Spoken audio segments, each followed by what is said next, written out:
তো কষ্ট করে পেয়েছি, ইসলামটা আমরা মজবুত করে ধরবো। যে দেখতে পাচ্ছেন যে আমাদের উপরে কত ভেগে আক্রমণ করছে আমাদের ভারতের ভিতরে, যে কোন জায়গায় ঈদগার মাঠে যে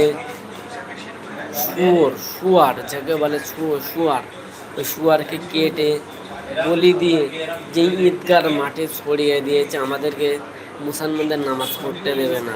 এটা উত্তরপ্রদেশের দিকে হবে। ভাই, আমরা কাউকে কোনো ধর্মকে ছোট করি না, কোনো ধর্মকে আঘাত করি না।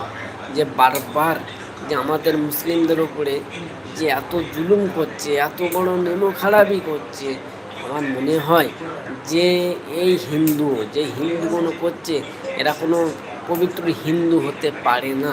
ওদেরকে যে ধরতে পারবে, ধরে এক কোপে গলা কেটে দাও, কেননা